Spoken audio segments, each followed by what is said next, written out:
Hello friends, एक बार फिर से आप लोग का बहुत बहुत स्वागत है हमारे online platform Avision SSC bank exams पे। मैं हूं आप लोग के साथ उर्वशी सिंघी और आज का जो हमारा टॉपिक ऑफ डिस्कशन दोस्तों रहने वाला है वो रहने वाला है top 10 current affairs based on 15 जनवरी 2021। आशा करते हैं कि आप लोग सब लोग घरों में बिल्कुल अच्छे होंगे, सुरक्षित होंगे। सेशन को स्टार्ट करने से पहले दोस्तों मेरी आप लोगों से छोटी सी रिक्वेस्ट रहेगी कि जो भी हमारे चैनल पर नया जुड़ा है या फिर इन वीडियोस को पहली बार देख रहा है, make sure that you hit the subscribe button. Also don't forget to press the bell icon. Also share this video with your friends as well. सिर्फ इतना ही नहीं दोस्तों, अगर आप लोग चाहते हैं कि सेशंस की पीडीएफ आप लोग को मिल जाए तो डिस्क्रिप्शन में जाकर लिंक की हेल्प से पीडीएफ को भी आप लोग अवेल कर सकते हो। और साथ ही साथ आप लोगों को हमारे ऑफिशियल टेलीग्राम चैनल अविजन इंस्टीट्यूट के ग्रुप को भी ज्वाइन कर लेना चाहिए, ताकि जितने भी रीसेंट अपडेट्स होती है एग्जाम रिलेटेड या फिर रिजल्ट रिलेटेड वो हम लोग आपको वहां पर प्रोवाइड कर सके। ठीक है दोस्तों, तो टेलीग्राम के ऑफिशियल चैनल को भी ज्वाइन करना ना भूलिएगा। और साथ ही साथ दोस्तों, अगर आपको किसी भी टॉपिक या फिर किसी भी कंटेंट रिलेटेड प्रॉब्लम होती है तो आप कमेंट सेक्शन में हमें लिखकर बता सकते हैं। इसी के साथ साथ दोस्तों एक और चीज जो आप लोग को करनी होगी, क्योंकि एग्जाम्स में आजकल करंट अफेयर्स का जो वेटेज है वो काफी ज्यादा देखने को मिल रहा है, तो यहाँ पर अविजन इंस्टीट्यूट अपनी official website that is avision.co.in, ठीक है, avision.co.in पर जाकर आप लोग रजिस्टर करवा सकते हो, विजिट कर सकते हो, क्योंकि वहां पर आप लोगों को वीकली और मंथली करंट अफेयर्स भी मिलेंगे। ठीक है, वीकली और मंथली करंट अफेयर्स मिलने से क्या होगा, आप लोगों को एक पूरा समरी फॉर्म में सारी चीजें वहां पर डिस्क्राइब की भी रहेगी। साथ ही साथ वन लाइनर्स भी आप लोग वहां पर जाकर पढ़ सकते हैं। तो देर किस बात की, जल्दी से जल्दी विजिट करिए दोस्तों और अपनी प्रिपरेशन को और मजबूत बना लीजिए अविजन एसएससी बैंक एग्जाम्स के साथ। तो चलिए फिर बिना किसी देरी के स्टार्ट करेंगे आज के हमारे सेशन का पहला क्वेश्चन आप लोगों की स्क्रीन पर। Among the following, who is going to be the chief guest on India's Republic Day after Boris Johnson cancelled the visit? तो बेसिकली दोस्तों आप लोग को पता होगा कि बोरिस जॉनसन आने वाले थे, ब्रिटेन के जो प्राइम मिनिस्टर वो आने वाले थे, लेकिन यहाँ पर क्या हो गया, उनका आना कैंसिल हो गया, क्योंकि वहां पर जो कोविड-19 का न्यू वेरिएंट निकला है, जो न्यू है वो काफी ज्यादा हाइप में है, काफी ज्यादा स्ट्रेन वहां पे मिल रहे हैं, लोग काफी ज्यादा अफेक्टेड हो रहे हैं। तो इसी को देखते हुए वहां पे पूरी तरीके से लॉकडाउन घोषित कर दिया गया है दोस्तों। और उसी चक्कर में वहां के प्राइम मिनिस्टर भी इंडिया को विजिट नहीं कर पाएंगे रिपब्लिक डे पे। ठीक है, तो बोरिस जॉनसन ने इस प्लान को क्या कर दिया, यहाँ पर कैंसिल कर दिया कि वो इंडिया विजिट नहीं करेंगे रिपब्लिक डे पे। तो कौन अब नए एज अ चीफ गेस्ट बनकर हमारे गणतंत्र दिवस पर हमारे साथ शामिल होगा दोस्तों, ये बताने वाली बात होगी। तो यहाँ पर ऑप्शन है आप लोग के पास Najib Razak, Joko Widodo, Vladimir Putin और आपका चंद्री का प्रसाद संतुकी। ठीक है, तो यहाँ पर आप लोग का जो करेक्ट ऑप्शन हो जाएगा वो हो जाएगा आपका ऑप्शन नंबर डी। ठीक है, तो एक बार उसके बारे में हम लोग डिटेल डिस्कशन करेंगे।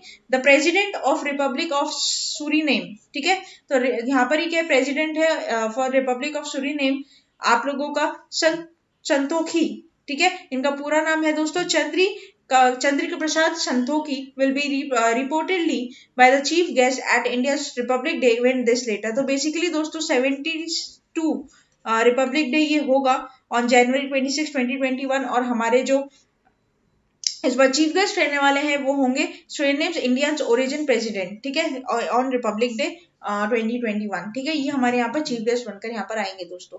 Earlier United kingdom prime minister Boris Johnson was expected to be the chief guest, however he had to cancel his visit due to COVID-19 situation at home। ठीक है, तो बहुत ज्यादा वहां पर क्या हो रहा है दोस्तों, आप लोगों का ये जो स्ट्रेन है, जो नया कोरोना का स्ट्रेन निकला है, काफी ज्यादा अफेक्टेड कर रहा है यूके में। तो इसी चक्कर में वहां पर पूरी तरीके से लॉकडाउन क्या कर दी गई है, इम्पोज कर दिया गया दोस्तों। ये बात भी आप लोग ध्यान रखिएगा। अच्छा, उसी के साथ साथ दोस्तों नेक्स्ट चलेंगे क्वेश्चन नंबर 2 के ऊपर। और क्वेश्चन नंबर 2 हमें क्या बोलता है ये देख लेते हैं। In which state India's fire park is recently inaugurated to educate citizens on how to remain alert in emergencies।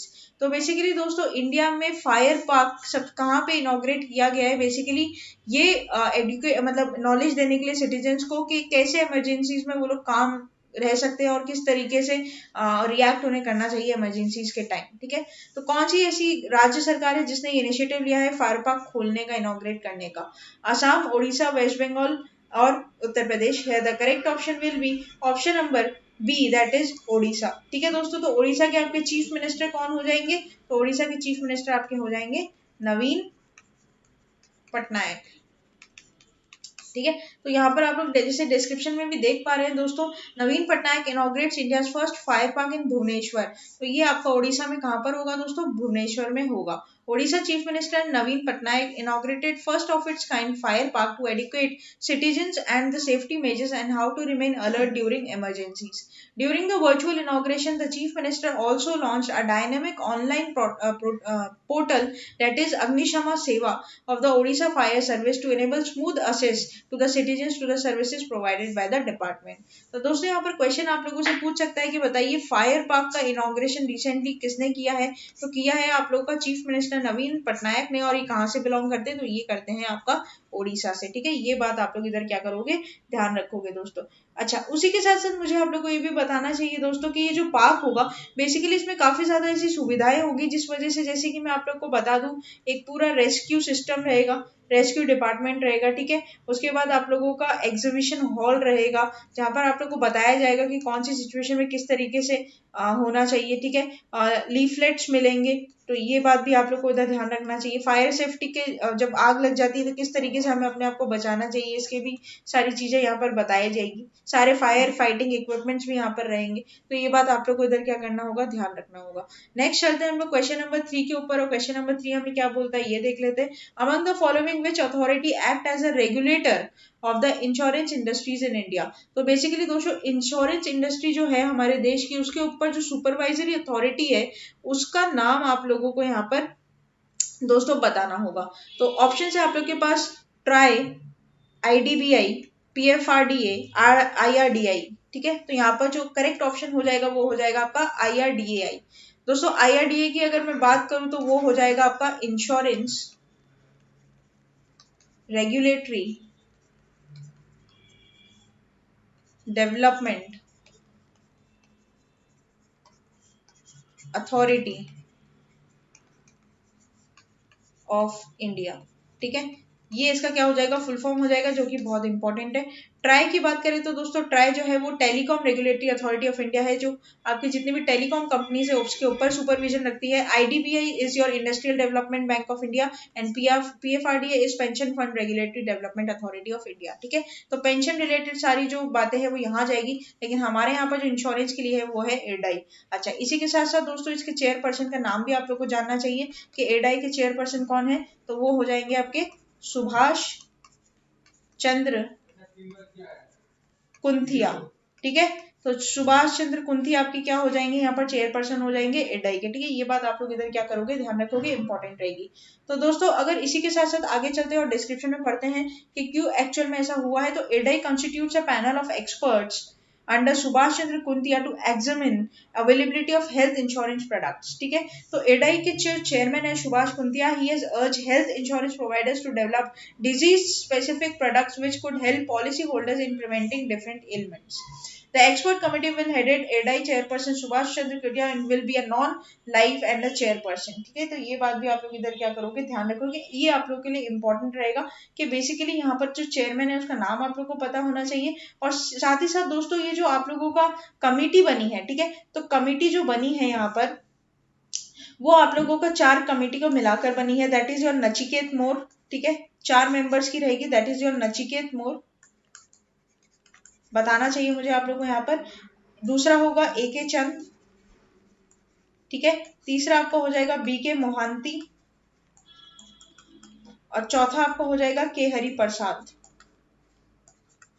ठीक है, ये बात आप लोग इधर क्या करना, ध्यान रखना। ये कुछ ऐसे इंपॉर्टेंट हस्तियां हैं दोस्तों जिनको मिलाकर एक कमेटी बनाई गई है, और जो क्या करेंगे, एक्सपर्ट पैनल में बैठेंगे और इनके बारे में पूरी चर्चा करेंगे कि किस तरीके से क्या होना चाहिए। सारी इंश्योरेंस प्रोवाइडर्स जो कंपनीज है उनको क्या क्या क्या स्पेसिफिक सर्विसेज देनी चाहिए बेसिकली यहाँ पर लाइफ इंश्योरेंस के लिए। तो ये बात यहाँ पर आप लोग को बतानी होगी, ध्यान रखनी होगी, ये आप लोगों के लिए इंपॉर्टेंट रहेगी। नेक्स्ट चलते हैं क्वेश्चन नंबर 4 के ऊपर, और क्वेश्चन नंबर 4 हमें क्या पूछता है ये देख लेते हैं। Which of the following is not the wholly owned subsidiary of RBI? National Housing Bank, DICGC, that is your Deposit Insurance Credit Guarantee Corporation, Bharatiya Reserve Bank Note Mudran Private Limited, Reserve Bank Information Technology Private Limited। Here the correct option will be option number A, that is National Housing Bank। ठीक है दोस्तों, अगर RBI की मैं बात करूं तो मुझे आप लोग को बताना चाहिए कि RBI का जो एक्ट आया था वो आता है 1934 में, और आरबीआई ने स्टैब्लिशमेंट जो थी वो 1935 की है दोस्तों, ठीक है। अच्छा, उसी के साथ साथ आरबीआई में 21 मेंबर्स की ये पूरी टीम होती है, जिसमें आपका एक गवर्नर होता है, 4 डेप्यूटी गवर्नर होते हैं दोस्तों। 4 डेप्यूटी गवर्नर कौन कौन है, इसका आंसर आपको मेरे को कमेंट में लिखकर बताना होगा। और उसी के साथ साथ दोस्तों जो आरबीआई की पॉलिसी रहती है वो मॉनेटरी पॉलिसी रहती है, जो कि क्या रहती है, आपकी बाय मंथली पॉलिसी यहाँ पर रहती है। अब बात करते हैं सब्सिडरी की। तो सब्सिडरी बेसिकली क्या होता है दोस्तों, कि सब्सिडरी ऐसी कंपनीज होती है जिसकी पेरेंट कंपनी जो होती है वो आपकी आरबीआई है, ठीक है, ये बात ध्यान रखना। नेशनल हाउसिंग बैंक भी एक फुल्ली ओन्ड सब्सिडरी थी आरबीआई की 2019 तक, लेकिन 2019 अप्रैल में फिर इसने क्या कर दिया, नेशनल हाउसिंग बैंक को अपनी सब्सिडरी से हटा दिया, और उसके बाद इफ्टास को और रीबिट को, ठीक है, इफ्टास को और रीबिट को क्या कर दिया, ऐड कर दिया as a fully owned subsidiary of RBI, ठीक है, ये बात ध्यान रखना। और उसी के साथ साथ आपका डीआईसीजीसी। अब अगर मैं बात करूं आप लोग का कि कौन सी 4 सब्सिडरी है आरबीआई की, तो एक है डीआईसीजीसी, एक है आपकी बीआरबी एनएमपीएल, तीसरी है आपकी इफ्टास, और चौथी आपकी हो जाएगी रिबिट, ठीक है। ये बात आप लोग इधर क्या करोगे दोस्तों, ध्यान रखोगे, ये बहुत इंपॉर्टेंट रहेगा एग्जाम पॉइंट ऑफ व्यू से। तो दोस्तों यहाँ पर आरबीआई ने बेसिकली एक कमेटी को फॉर्म किया है, 6 मेंबर की कमेटी को फॉर्म किया है, जो कि रेगुलेट करेगा डिजिटल लैंडिंग फ्रॉड्स पे। और ये जो कमेटी है उसको हेड करने वाले व्यक्ति होंगे आपके जयंत कुमार देशमुख, जो कि एग्जीक्यूटिव डायरेक्टर है किसमें, आरबीआई में। तो with frauds in digital lending space coming into sharp focus, the Reserve Bank of India has set up a working group to study digital lending activities for the regulated and unregulated players. The group will suggest steps to regulate digital lending, including online lending platform and mobile lending. The recent spurt and popularity of online lending platform, mobile lendings app, and raised certain serious concerns which have wider systematic implications, RBI said in a statement. तो basically दोस्तों जो online frauds या फिर ये सब देखे जा रहे हैं basically काफी दिनों से, कि इनके ऊपर जो अब नजर रखने वाली एक पूरी कमेटी बनाई गई है 6 मेंबर्स की, और जिसको हेड करेंगे आपके जयंत कुमार दास, ठीक है, ये बात ध्यान रखना, ये इंपॉर्टेंट आपके लिए रह सकता है कि कितने मेंबर की कमेटी है, इसको हेड करने वाला कौन है, ठीक है। अच्छा, या फिर इसका मेन मोटिव क्या है। नेक्स्ट चलते हैं क्वेश्चन नंबर 5 की तरफ, और क्वेश्चन नंबर 5 हमें क्या बोलता है ये देख लेते हैं। तो यहाँ पे Nomura estimates India GDP to contraction about dash percentage, 6.6%, 6.7%, 6.8%, 6.9% here the correct option will be option number B, that is 6.7% for the financial year 2021, ठीक है। अच्छा, the Japanese brokerage Nomura has revised upward the GDP forecast of India in 2020-2021 and now expects to contract 6.7%. तो 6.7% तक GDP यहाँ पर contract करने के लिए का दावा कर रहा है नोमुरा, जो कि एक जापानीज ब्रोकरेज है, ठीक है। तो Nomura has further projected the GDP to rise 13.5% in the financial year 21-22. अगले साल दोस्तों, जो अगला हमारा फाइनेंशियल साल चालू होने वाला है, उसके लिए इन्होंने बोला है कि ये जीडीपी अब क्या कर जाएगी, आपकी हाइप कर जाएगी 13.5% तक। नेक्स्ट चलते हैं क्वेश्चन नंबर 6 की तरफ, और क्वेश्चन नंबर 6 हमें क्या बोलता है ये देख लेते हैं। तो क्वेश्चन नंबर 6 दोस्तों आप लोगों से पूछ रहा है, who has released a title making a general a Himalayan echo virtually on January 8, 2021. Doctor Najma Heptulla, Baby Rani Maurya, Jagdeep Dhankhar, Anandiben Patel. Here the correct option will be option number A, that is doctor Najma Heptulla. तो दोस्तों यहाँ पर मणिपुर की गवर्नर डॉक्टर नजमा हेपतुल्ला ने एक बुक को release किया जिसका नाम है आपका making a general a Himalayan echo. A book has authored by retired lieutenant general Konsam Himalay Singh, in which he has conveyed his dreams and views as well as also highlighted about Manipur, the land of amulets, ठीक है। तो ये बात भी आप लोग इधर ध्यान रखना, इंपॉर्टेंट रह सकता है। साथ ही साथ दोस्तों जो पब्लिशर है वो है इनके कोनार्क पब्लिशर प्राइवेट लिमिटेड, जिसने पब्लिश की है इस बुक को, ये बात भी आप लोग इधर ध्यान रखोगे, ये आप लोग के लिए इंपॉर्टेंट रह सकता है दोस्तों। ऑथर्स एंड बुक्स के ऊपर क्वेश्चंस पूछे जाते हैं, ठीक है, ऑथर्स एंड बुक्स के ऊपर आपके क्वेश्चंस आते हैं। तो अगर आप लोग इसके बारे में एक सेपरेट वीडियो भी चाहते हो तो आप लोगों को सेपरेटली भी एक वीडियो प्रोवाइड कर दिया जाएगा, अगर आप लोग कमेंट सेक्शन में लिखकर बता सकते हो कि आपकी इसको नीड है या नहीं। नेक्स्ट चलते हैं क्वेश्चन नंबर 7 के ऊपर, और क्वेश्चन नंबर 7 हमें क्या बोलता है ये देख लेते हैं। B Prakash Rao associated to which of the following category, social activities, politician, poet, dancer. Here the correct option will be option number A, that is social activist. तो basically दोस्तों कि social activities and Padma Shri awardee D Prakash Rao passes away at the age of 63। Basically दोस्तों इनका क्या हो चुका है, यहाँ पर डेथ हो चुकी है, डिमाइस हो चुकी है, ऑर्बिचरी है और आपके एग्जाम के लिए काफी ज्यादा इंपॉर्टेंट यहाँ पर रहेगी। 1 से 2 क्वेश्चन हर साल ऑर्बिचरी में दोस्तों देखने को मिल जाते हैं। जैसे कि मैंने आपको स्टार्टिंग में भी बताया था कि करंट अफेयर्स का जो आजकल वेटेज रहता है, दबदबा रहता है एग्जाम में, वो काफी ज्यादा देखने को मिलता है। अगर आप लोग अपने मेंस या फिर पीआई राउंड्स की तैयारी अच्छे से करना चाहते हैं तो करंट अफेयर्स को आपको अपने टिप्स पर लेकर जाना होगा, उस पर आपकी कमांड मजबूत होनी चाहिए। तो दोस्तों इसके लिए आपको जब भी आपका एग्जाम होता है उससे पहले के 6 to 8 मंथ्स के करंट अफेयर्स आप लोगों को अपनी टिप्स पर रखने होंगे। तो दोस्तों इसके लिए आपको और कहीं जाने की जरूरत नहीं है, सिर्फ अविजन एसएससी बैंक एग्जाम के चैनल को सब्सक्राइब करिए। साथ ही साथ आप लोग हमारी ऑफिशियल वेबसाइट पर जरूर विजिट करिए avision.co.in, और वहां पर आपको डेली के साथ साथ वीकली और मंथली करंट अफेयर्स भी मिल जाएंगे। Rao was basically T seller. Basically दोस्तों ये एक टी सेलर थे based in Cuttack, who spent his entire earning to educate slum children through a school called Asha O Ashwana, which started in 2000. And he was conferred in the prestigious Padma Shri Award in 2019 for his contribution towards boosting the value of education among slum kids in Cuttack. Apart from this, Rao was a well-known blood donor. Every year, Armed Forces Veteran Day. तो ठीक है, तो ये आप लोगों को इधर क्या हो जाएगा, ये आप लोगों का इधर फ्रेंड्स ये लाइन गलत आ गई है इधर, तो ये बात इसको छोड़ दीजिएगा यहाँ पर। तो यहाँ पर आप लोगों को ध्यान रखना है ये बात कि ये एक वेल नोन ब्लड डोनर भी यहाँ पर थे, ठीक है। अच्छा, उसके बाद आप लोग का नेक्स्ट क्वेश्चन चलता है, और नेक्स्ट क्वेश्चन आप लोगों का यहाँ पर पूछा गया है कि हर साल जो आप लोग का आर्म्ड फोर्स वेटरन्स डे है ये कब मनाया जाता है दोस्तों। तो ऑप्शन है आप लोग के पास जनवरी 11, जनवरी 12, जनवरी 13, जनवरी 14। The correct option will be option number D, that is जनवरी 14। तो दोस्तों हर साल हम लोग आर्म फोर्सेस वेटरन डे मनाए जाते हैं जनवरी 14 को, ठीक है। जनवरी 14 को बेसिकली दोस्तों मकर संक्रांति भी मनाई जाती है, उत्तरायण भी जिसको बोलता है, साथ ही साथ यहाँ पर बिहू भी मनाया जाता है असम में, पोंगल, ठीक है। ये बहुत सारे ऐसे फेस्टिवल्स है जो मनाए जाते हैं 14 जनवरी को। तो उसी के साथ साथ दोस्तों आर्म्ड फोर्सेस भी मनाया जाता है, ठीक है। And the is being celebrated since 2017 and it initially called armistice day, ठीक है। तो इनिशियली इसको पहले ये बोला जाता था, लेकिन अब इसका नाम चेंज करके क्या कर दिया है, आर्म्ड फोर्स डे कर दिया गया है दोस्तों, ठीक है। ये बात ध्यान रखना। इसको चालू किया था 2017 से मनाना, तो बेसिकली ये 4 साल से मनाया जा रहा है। ये बात आप लोग इधर क्या करोगे, ध्यान रखोगे। 4th टाइम मनेगा 2021 में, सॉरी 5 टाइम, 5th टाइम, ठीक है। ये बात आप लोग इधर क्या करोगे, ध्यान रखोगे, ये इंपॉर्टेंट रहेगा।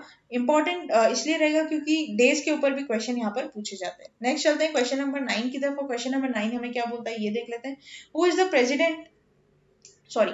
The present Minister of States for Finance and Corporate Affairs? Here the correct option will be, and your choices will be, first of all, V.S. Bhandari, Astik Sinha, Anurag Singh Thakur, Vinod Kumar. Here the correct option will be option number C, that is Anurag Singh Thakur. तो दोस्तों यहाँ पर हमारी finance minister हो, आप लोग को पता ही होगा प्रेजेंटली कौन है। तो फाइनेंस मिनिस्टर हमारे यहाँ पर अभी कौन हो जाएंगी, निर्मला सीतारमन जी, ठीक है। ये बात आप लोग ध्यान रखिएगा। अच्छा, union budget 2021 slated to be present on February 1 is going to be completely paperless in the wake of ongoing corona pandemic. This will be the first time since independence that the budget papers will not be printed. The center has received the permission for the same for both the House of Parliament. The decision has been taken as several people, approximately 100, would be required to stay at the printing press and surrounding fortnight amid COVID-19 fear. तो basically दोस्तों अब Covid की वजह से जो हमारा पहली बार ऐसा होगा जो बजट आएगा वो क्या होगा दोस्तों, पेपरलेस बजट होगा। अब ये क्वेश्चन आप लोग के लिए बहुत इंपॉर्टेंट रहेगा, ठीक है। इसको बिल्कुल स्टार मार्क करके आप लोग ध्यान रखिएगा कि पहली बार इंडिया की हिस्ट्री में पेपरलेस बजट भी क्या होगा, पास होगा, या फिर दोनों हाउसेज में, पार्लियामेंट आपका लोअर हाउस में भी और अपर हाउस में भी। नेक्स्ट चलते हैं क्वेश्चन नंबर 10, और क्वेश्चन नंबर 10 हमें क्या बोलता है ये देख लेते हैं। Ved Mehta belongs to which of the following field? दोस्तों ये हमारे सेशन का लास्ट क्वेश्चन होगा, तो यहाँ पर ये देख लीजिए कि वेद मेहता कौन से फील्ड से बिलोंग करते हैं, journalist, writer, film maker, athlete. है the correct option will be option number B, that is writer. तो दोस्तों Indian American writer Ved Mehta passed away. The Indian American novelist overcame blindness and was widely known as 20th century writer most responsible for introducing American readers to India. तो basically दोस्तों ये भी क्या एक तरीके की डेथ डिमाइस है, demise मतलब ऑर्बिचरी आप लोग का, जो कि आप लोग के लिए इंपॉर्टेंट यहाँ पर रहेगा, ठीक है दोस्तों। तो ये था पूरा हमारा सेशन टॉप 10 करंट अफेयर्स का। आशा करते हैं कि सेशन आप लोग को अच्छा लगा होगा। सेशन अच्छा लगा है तो लाइक करना मत भूलिएगा, चैनल को आप लोग तुरंत ही सब्सक्राइब कर लीजिए, और साथ ही साथ बेल आइकन को प्रेस करना मत भूलिएगा, ताकि जब भी कोई नई वीडियो यहाँ से अपलोड हो तो सबसे पहले उसका नोटिफिकेशन आप लोग के फोन्स पर पॉप आउट हो जाए। और साथ ही साथ इन वीडियोस को ज़्यादा से ज़्यादा शेयर कीजिएगा अपने फ्रेंड्स और रिलेटिव्स के साथ, जो भी आगे आने वाले एग्जाम एस्पिरेंट्स है या फिर जो भी गवर्नमेंट एग्जाम के लिए प्रिपेयर करना चाहते हैं, उन्हें भी इन वीडियोस का ज़्यादा से ज़्यादा फायदा हो सके। तब तक के लिए बने रहिए हमारे साथ। Thank you so much and have a nice day.